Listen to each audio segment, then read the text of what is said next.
Hello, എല്ലാവർക്കും പരമ്പരയിലേക്ക് സ്വാഗതം. നമുക്കിന്ന് ഒരു പൈനാപ്പിൾ പുളിശ്ശേരി ഉണ്ടാക്കാം കേട്ടോ. പുളിശ്ശേരിയിലേക്കും കിഡിലൻ ഐറ്റം എന്ന് പറയുന്നത് പൈനാപ്പിൾ പുളിശ്ശേരി തന്നെയാണ്. അപ്പം അതെങ്ങനെയാണ് വെക്കുന്നത് നമുക്കൊന്ന് നോക്കാം. ഞാനൊരു പൈനാപ്പിളിൻ്റെ പകുതിയോളം എടുത്ത് കട്ട് ചെയ്ത് പാത്രത്തിലോട്ട് ഇട്ട് കൊടുത്തിട്ടുണ്ട്. ഒരല്പം മഞ്ഞൾപ്പൊടിയും അല്പം ഉപ്പും നിമന്ന് കിടക്കാൻ പാകത്തിന് വെള്ളവും കൂടെ ഒഴിച്ച് നമുക്ക് ഒരു 5 മിനിറ്റ് തിളപ്പിച്ചാൽ മതി. വെള്ളം കൂടി പോകരുത് കേട്ടോ. വെള്ളം കൂടിപ്പോയാൽ നമ്മുടെ പുളിശ്ശേരിയുടെ കൊഴുപ്പ് കുറഞ്ഞു പോകും. അതുകൊണ്ട് നിമന്ന് കിടക്കാൻ ആവശ്യത്തിന് വെള്ളം മാത്രം ഒഴിച്ചാൽ മതി. ഇങ്ങനെ പൈനാപ്പിൾ മാത്രമല്ല, ഏത്തപ്പഴവും നമുക്ക് കട്ട് ചെയ്ത് ഇതേ രീതിയിൽ പുളിശ്ശേരി വെക്കാം കേട്ടോ. ഇനി അരപ്പിന് ആവശ്യമായ സാധനങ്ങൾ എടുക്കാം. തേങ്ങ ഒരുപാട് കൂടുതൽ വേണ്ട. ഒരു 3 ടേബിൾ സ്പൂണോളം മാത്രം മതി ചിരകിയ തേങ്ങ. ഒരു 4-5 ചുവന്നുള്ളിയോ ഒരു 5-6 ചുവന്നുള്ളിയോ ആകാം, കുഴപ്പമില്ല.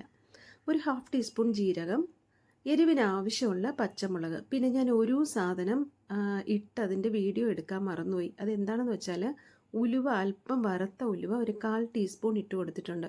നല്ല മണമാണ് കേട്ടോ പുളിശ്ശേരിക്ക്. ഉലുവ ഇട്ട് അരയ്ക്കുമ്പോൾ കൂടി പോകരുത്, ഒരു 1/4 ടീസ്പൂൺ മതി. ഇത്രയും കൂടെ നമ്മൾ ഫൈൻ പേസ്റ്റായിട്ട് അരച്ചെടുത്ത് ഒരു 5 മിനിറ്റ് കൊണ്ട് നമ്മുടെ പൈനാപ്പിളൊക്കെ വെന്ത് വന്നിട്ടുണ്ട്. അപ്പം അതിനകത്തോട്ടൊന്ന് ഒഴിച്ചു കൊടുത്തതിന് ശേഷം ഒരു 5 മിനിറ്റ് ഒന്ന് അടച്ചു വെച്ച് ആ അരപ്പും കഷ്ണങ്ങളും ഒക്കെ പിടിച്ച് ഒന്ന് വേകാനായിട്ടുള്ള സമയം കൊടുക്കുക. ഇതൊക്കെ എല്ലാവർക്കും അറിയാവുന്ന കാര്യമാണല്ലേ, അറിയാവുന്ന പുളിശ്ശേരിയാണ്. പക്ഷേ എനിക്ക് ഭയങ്കര ഇഷ്ടമായതുകൊണ്ടാണ് ഈ പുളിശ്ശേരിയുടെ റെസിപ്പി ഞാൻ ഇടുന്നത്.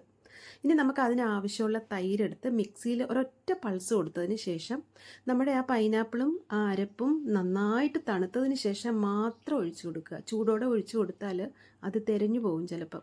തണുത്തതിന് ശേഷം മാത്രം അത് ഒഴിച്ചു കൊടുക്കുക. ഇനി എല്ലാം കൂടെ ഒന്ന് ഇളക്കി മിക്സ് ചെയ്തതിന് ശേഷം ഉപ്പൊക്കെ പാകമാണോ എന്ന് നോക്കിയിട്ട് ഉപ്പൊക്കെ ഇട്ട് കൊടുത്തതിന് ശേഷം നമ്മൾ സാധാരണ കറികൾക്ക് കടുക് വറക്കുന്നത് പോലെ ഒന്ന് കടുക് വറുത്ത് ഒഴിച്ചു കൊടുക്കുക. പിന്നെ നമ്മൾ അരയ്ക്കുമ്പോൾ ഉലുവ വറുത്തതിട്ട് അരച്ചില്ല എന്നുണ്ടെങ്കിൽ ഈ കടുക് വറക്കുന്ന സമയത്ത് ഒരു 3-4 ഉലുവയും കൂടി ഇട്ട് കടുക് വറുത്ത് ഒഴിച്ചാൽ നല്ലൊരു ടേസ്റ്റാണ്. അപ്പോൾ നമ്മുടെ അടിപൊളി പൈനാപ്പിൾ പുളിശ്ശേരി റെഡിയാണ്. ഇതെല്ലാവർക്കും അറിയാവുന്നതാണെങ്കിലും എനിക്ക് ഭയങ്കര ഇഷ്ടമുള്ളൊരു പുളിശ്ശേരി ആയതുകൊണ്ടാണ് ഞാൻ ഈ റെസിപ്പി ഇട്ടത്. അപ്പോൾ എല്ലാവരും ഒന്ന് ട്രൈ ചെയ്ത് നോക്കിയിട്ട് ഇഷ്ടപ്പെടുകയാണെങ്കിൽ ലൈക്ക് ചെയ്യാനും കമൻറ്റ് ചെയ്യാനും സബ്സ്ക്രൈബ് ചെയ്യാനും മറക്കല്ലേ. Have a good day. By.